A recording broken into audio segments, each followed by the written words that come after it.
नमस्कार बच्चों, कैसे हैं आप सभी। जैसा कि आपको पता है कि हमारा जो टॉपिक चल रहा है हेनरी का नियम, उसमें जो चर्चा हमने अपने पुराने वीडियो में की थी, आज उसी के नए टॉपिक्स में इसको आगे बढ़ाएंगे। रिलेटेड है हेनरी के नियम से ही, लेकिन हेनरी ने जो नियम दिया था, जो अपन ने पढ़ा था पुरानी वीडियो में, वो था किसी गैस की जो मात्रा होती है उसके दाब के समानुपाती होती है।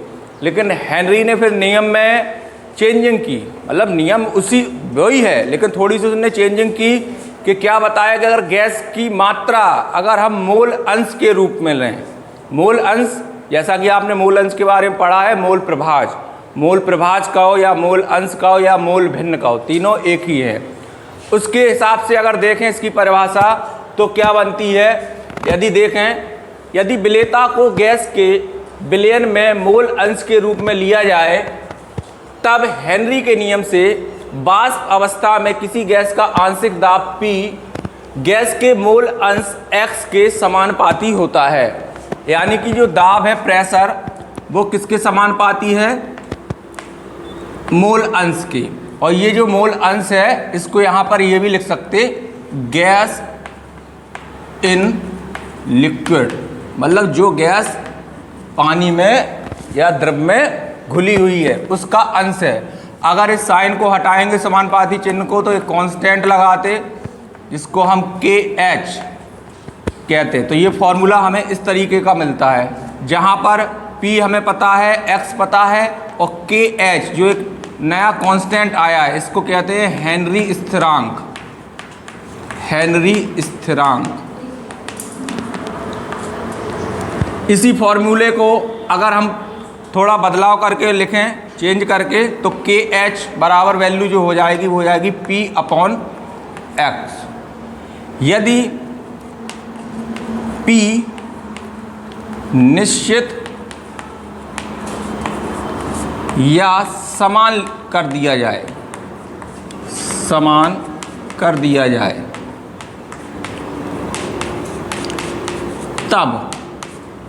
तब ये फॉर्मूला क्या होगा, KH, अगर इसको हमने निश्चित कर दिया तो KH का जो रिलेशन मोल अंश से होगा वो व्युत्क्रमानुपाती होगा। यानी जो हेनरी स्थिरांक है वो मोल अंश के क्या है, व्युत्क्रमानुपाती है। यहाँ से ही एग्जाम में क्वेश्चन आते हैं कि हेनरी स्थिरांक, जैसे ये चीज़ व्युत्क्रमानुपाती में क्या होता है, अगर इस चीज़ को हम बढ़ाएंगे तो ये वाली चीज़ क्या होगी, कम होगी। व्युत्क्रमानुपाती, समानुपाती का मतलब अगर ये बढ़ रहा है तो ये भी बढ़ेगा, ये घट रहा है तो ये भी घट रहा है। यहाँ व्युत्क्रमानुपाती में अगर KH हेनरी स्थिरांक का हमने बढ़ाया तो मोल अंश क्या हो जाएगा, कम हो जाएगा। तो यहाँ पर जो फॉर्मूला अगर हम देखें, नंबर 1 पॉइंट पे लिखेंगे, यदि हेनरी स्थिरांक का मान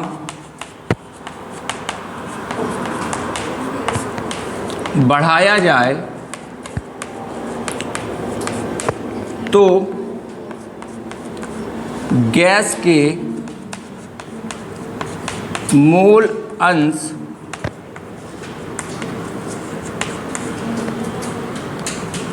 कम होंगे। अब इस बात को समझना, यहाँ पर मोल अंश की बात है। मान के चलो हमारे पास ये पानी का एक पात्र है जिसमें हमने किसी गैस को घोल के रखा है, ये H2O है। H2O में मान के चलो हमने कार्बन डाइऑक्साइड को मिलाया है। और मैंने पहले भी बताया है कि कोई भी गैस जब द्रव में जाती है तो वो किस आधार पे जाती है, दाब से, प्रेशर। जब इस पर प्रेशर लगाएंगे, आपने देखा होगा कोल्ड ड्रिंक्स वगैरह की बोतलें एक निश्चित दाब पर बंद कर दी जाती हैं, और जब उनको हम खोलते हैं तो एक गैस सी बाहर निकलती है। जबकि कोल्ड ड्रिंक जो होती है वो द्रवित है, लेकिन उसमें कौन सी गैस जो बाहर निकलती है, कार्बन डाइऑक्साइड। वो गैसों को अगर द्रव में विलय करना है, विलय का मतलब घोलना है, तो उन पर क्या लगाना पड़ता है हमें, दाब, प्रेशर। तो यहाँ पर मान के चलो हमने जो CO2 लिया उसके कुछ मोल अंश लिए। अगर मोल अंश किसी गैस के कम हो रहा है, मोल अंश क्या हो रहा है, कम, तो मोल अंश कम होने का संबंध किससे है? विलेयता। उसकी विलेयता भी क्या होगी? कम। अगर उसके मोल अंश जो पानी में आ रहे हैं वो अगर कम हो रहा है तो विलेयता भी क्या होगी? अगर हेनरी स्थिरांक का मान हमने बढ़ाया तो यहाँ पर मोल अंश कम हो गए, और मोल अंश का रिलेशन किससे है? विलेयता से। तो एग्जाम में पूछा गया था कि हेनरी स्थिरांक का मान बढ़ाया जाता है तो गैस की विलेयता क्या हो जाती है? कम। जबकि विलेयता का संबंध यहाँ पर हमने फॉर्मूले के हिसाब से किसके लिए देखा था? मोल अंश से। मोल अंश किससे संबंधित है? विलेयता से। जितने ज़्यादा मोल अंश होंगे उतना ज़्यादा वो विलेय होगा, जितने कम मोल अंश होंगे उतना कम विलेय होगा।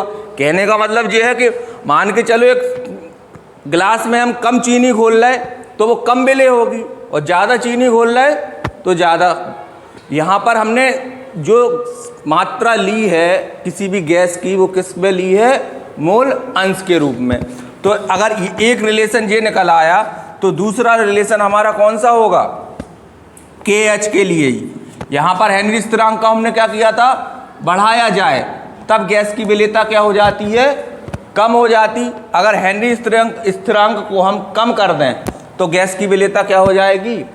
ज़्यादा हो जाएगी। यानी यदि हेनरी स्थिरांक का मान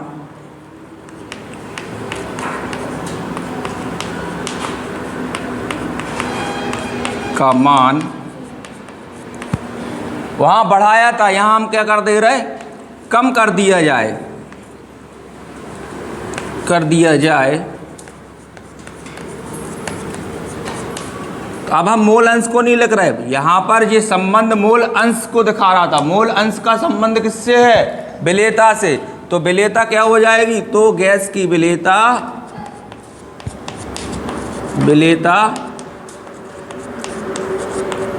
बढ़ जाएगी।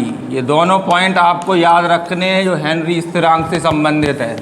तीसरी चीज जो इसी टॉपिक में पढ़नी है हमें, थर्ड, अगर हम गैस के दाब और गैस के मोल अंश के बीच में ग्राफ बनाएं, ग्राफ का मतलब है अगर इन दोनों के बीच में अगर हम ग्राफ बनाएं, प्रेशर के बीच में और गैस के मोल अंश के बीच में, तो जो हमें ग्राफ में जो रिजल्ट मिलेगा वो एक सीधी रेखा प्राप्त होती है। तो हेनरी ग्राफ अगर आपके एग्जाम में आता है कि हेनरी ग्राफ क्या है, तो हेनरी ग्राफ को आप इस तरीके से मेजर करेंगे कि हम दाब, गैस के दाब और मोल अंश में अगर ग्राफ बनाएंगे तो क्या रिजल्ट मिलता है? एक सीधी रेखा प्राप्त होती है। और इस सीधी रेखा, इस ग्राफ की अगर हम प्रवणता निकालें, प्रवणता या इसको कहें ढलान या इंग्लिश में कहें स्लोप, तो ढलान के लिए आपने फॉर्मूला पढ़ के रखा था, tan थीटा बराबर फॉर्मूला, ये वाली कौन सी अक्ष है? x, और ये वाली कौन सी अक्ष है? y। tan थीटा बराबर फॉर्मूला होता था y अपॉन x। यहाँ पर y किसको रिप्रेजेंट कर रहा है? p को। यानी कि tan थीटा बराबर क्या होगा? y की जगह पे हम किसको लेंगे? p को, और x की जगह पे ये जो x है गैस के मोल अंश, यानी tan थीटा बराबर क्या निकला? p upon x। और यहाँ पर p अपॉन x किसको रिप्रेजेंट कर रहा था? KH को। तो ये भी लिख सकते हैं हम tan theta equal to KH। ये था हमारा हेनरी के नियम के टॉपिक। और इसी में आगे हमें जो टॉपिक पढ़ने हैं हेनरी के नियम की सीमाएं और उनके अनुप्रयोग, जो कि हम नेक्स्ट क्लास में देखेंगे।